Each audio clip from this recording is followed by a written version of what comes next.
Rain hammered against my office window as I stared at the phone screen, watching my world collapse in real time. 3 years of marriage, 5 years together, and Jennifer thought she was clever enough to hide her affair behind a work trip to Portland. The hotel receipt in her purse told a different story. 2 guests, champagne service, late checkout. My name is David Chen, and I'm a software engineer at TechFlow Solutions. I built security systems for a living, which made Jennifer's amateur attempts at deception almost insulting. She'd been sloppy, using our shared credit card, leaving location services on, even taking selfies in hotel bathrooms that automatically backed up to our cloud storage. The worst part wasn't the betrayal itself. It was discovering who she'd chosen over me. Tommy Morrison, her college boyfriend, who still lived in his mother's basement at 34. The same Tommy she'd called a complete loser when we ran into him at a restaurant 2 years ago. I scrolled through the messages I'd recovered from her supposedly deleted folder. David's working late again. He never pays attention to me anymore. Tommy, you make me feel alive again. I wish I'd never settled for someone so boring. Boring. After everything I'd given her, the house, the car, the lifestyle she'd always wanted, I was boring. My hands trembled as I copied every message, every photo, every receipt onto a secure drive. Jennifer would be home in 2 hours, probably with some elaborate story about client meetings and delayed flights. But this time, I'd be ready. The smart home system I'd installed last year suddenly felt like the best investment I'd ever made. Every door, every camera, every device connected to my phone. Jennifer had laughed when I'd spent weekends programming it all. You and your gadgets, she'd said, kissing my cheek. What are you so worried about? Now I knew. I pulled up the security footage from 3 weeks ago, the night she'd claimed to be at her sister's house. There she was at 11:47 p.m., sneaking back inside, hair messed up, makeup smudged. She'd showered immediately. I remembered hearing the water running when I'd pretended to be asleep. My phone buzzed with a text from Jennifer. Flight delayed again. Won't be home until tomorrow morning. Miss you. Except, the location data showed she was 15 minutes away at the Riverside Motel. The same motel where Tommy had posted an Instagram story 2 hours ago, featuring a bottle of cheap wine and the caption, "Unexpected company tonight." I leaned back in my chair, mind racing through possibilities. Confrontation seemed pointless. She'd just lie, cry, promise to change, then be more careful next time. Divorce lawyers would take months and cost a fortune, splitting everything we'd built together. No, Jennifer wanted to play games. She'd forgotten that I was better at them than she realized. I opened my laptop and began typing, fingers moving across the keyboard with mechanical precision. If she thought David Chen was boring, she was about to discover just how creative boring people could be when properly motivated. The first step was simple. Change every password on every account she'd ever used. Email, social media, streaming services, even her precious Instagram, where she posted carefully curated photos of our perfect life. She'd used the same password for everything, our wedding date, because she was sentimental like that. Next, I canceled her credit cards, all of them. As the primary account holder, I had every legal right. Let her explain to Tommy why she couldn't pay for their romantic getaway anymore.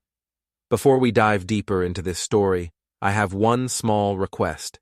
Please subscribe, drop a like, comment, and hit that hype button to boost this channel so more people can discover these incredible Reddit stories. Jennifer's sister Amanda called at exactly 8:15 a.m., right on schedule. I'd been expecting this. Jennifer always ran to Amanda when things got complicated, and discovering all her accounts were locked would definitely qualify as complicated. David, what the heck is going on? Amanda's voice carried that entitled tone I'd grown to despise over the years. Jennifer's freaking out. She says you've locked her out of everything. I took a sip of coffee, savoring the moment. I'm not sure what you mean, Amanda. Jennifer's supposed to be in Portland on business. Don't play dumb with me. She's been trying to call you all morning. Really? That's strange. My phone shows she sent me a text last night saying she missed me and wouldn't be back until this morning. Are you saying she lied about where she was? The pause stretched long enough for me to count to 10. Amanda was many things, but stupid wasn't one of them. She could hear the trap in my voice. Look, maybe there's been some misunderstanding. No misunderstanding at all. I'm just curious why my wife would tell me she's in Portland, while apparently calling her sister in a panic about locked accounts, unless she never went to Portland at all? David, I think you should talk to Jennifer directly. I'd love to, as soon as she gets back from her business trip. I hung up and immediately blocked Amanda's number. She'd been covering for Jennifer's lies for months, probably thinking she was being a good sister. Now she could explain to Jennifer why her backup plan had just evaporated. My phone rang again, Jennifer this time calling from Tommy's number. I let it go to voicemail, then played the message on speaker while I made breakfast. David, please pick up. I don't know what's happening, but all my accounts are locked and my cards aren't working. I'm stuck in Portland and I need help getting home. Please call me back. Portland. She was still maintaining the lie even now. I had to admire her commitment to the story, even if her execution was terrible. I drove to work early, arriving before most of my colleagues. The office building was quiet, giving me time to think through the next phase. Jennifer would eventually make it home. Tommy probably had enough cash for gas money, but she'd find a very different situation waiting for her. The locksmith had already changed our front door locks, as per my text request. I'd told him my wife lost her keys, and we needed emergency service. He'd left the new keys in the secure lockbox I'd specified, along with a bill that would go straight to my personal account. At lunch, I drove to Jennifer's workplace, a marketing firm downtown where she worked as a social media coordinator. Her boss, Patricia, had always liked me, probably because I'd fixed their computer network for free when they'd been hacked last year. David, what a nice surprise. Is Jennifer back from her conference? Actually, that's what I wanted to ask you about. She mentioned some big client presentation in Portland, but she's been so secretive about the details. You know how she gets about work projects. Patricia's expression shifted slightly. Portland? Jennifer took 3 personal days off. She said she needed some time to think about things. I assumed it was related to... Well, I probably shouldn't speculate. Personal days. I nodded slowly. Of course. She's been under a lot of stress lately. I'm sure she just needed some space to clear her head.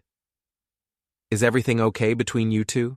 She seemed pretty upset when she left on Thursday. We're working through some things.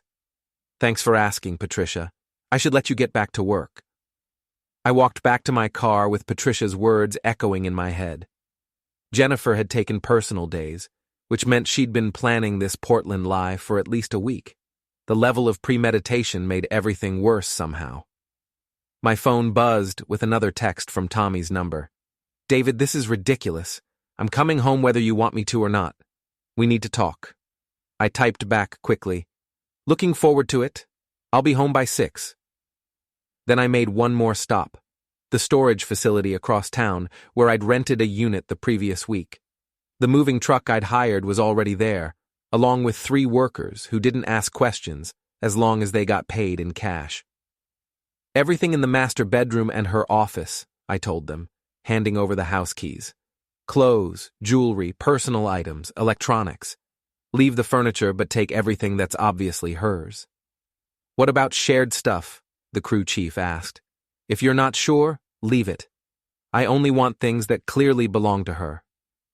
By the time they finished, Jennifer's entire life would fit in a 10x10 storage unit. Her clothes, her laptop, her collection of romance novels, even the expensive skincare products she'd insisted we couldn't afford to skip. I drove home at exactly 5:55 p.m., parking in the driveway behind an unfamiliar sedan that had to be Tommy's. Through the living room window, I could see 2 figures moving around inside, or trying to move around since they couldn't actually get past the front hallway. Jennifer was pounding on the door when I walked up the front steps, her face red with frustration and embarrassment.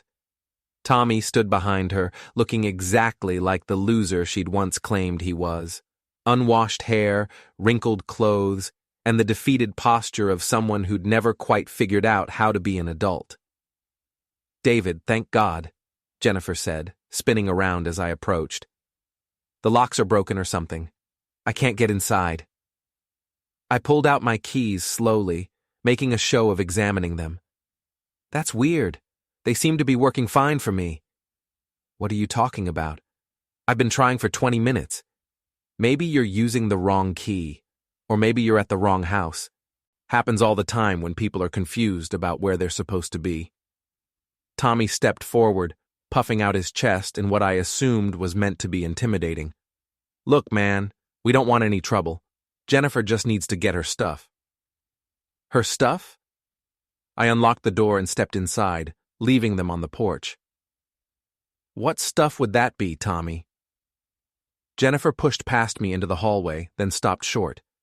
The house was immaculate, cleaner than it had been in months, but obviously different. Spaces where her belongings used to sit were now empty. Her reading chair was gone from the living room corner. The gallery wall of her photography had been reduced to my diplomas and a single landscape print. "Where are my things?" Her voice came out as a whisper. "What things? I don't see anything here that doesn't belong." She ran toward the bedroom, Tommy trailing behind her like a lost puppy. I followed at a leisurely pace, already knowing what she'd find. The master bedroom looked like a hotel room, functional, clean, and completely impersonal. Her side of the closet was empty. Her makeup vanity had been cleared off. Even her pillow was gone. "You can't do this!" Jennifer spun around, tears streaming down her face. "This is my house, too." "Actually, it's not. The deed is in my name only, remember? You insisted we keep our finances separate when we got married. Said you didn't want to feel dependent on anyone." "That's not what I meant, and you know it." "What did you mean, Jennifer? Help me understand. Because from where I'm standing, it looks like you've been lying to me for months while sneaking around with your ex-boyfriend. But maybe I'm missing something." Tommy cleared his throat. "Jennifer, maybe we should just go." "Shut up, Tommy." She whirled on him with surprising venom. "This is your fault. You said David would never find out." I had to bite my lip to keep from laughing. Even now, with everything falling apart around her, Jennifer was more angry at being caught than sorry for what she'd done. "So you admit it," I said quietly. "The lying, the sneaking around, the fake business trip to Portland. It's not what you think. It's exactly what I think. I've seen the hotel receipts, Jennifer. I've read the messages. I know about every lie you've told me for the past 3 months." Her face went pale. "You went through my phone?" "I went through our phone records, our shared accounts, our credit card statements. Amazing what you can learn when you actually pay attention to the details."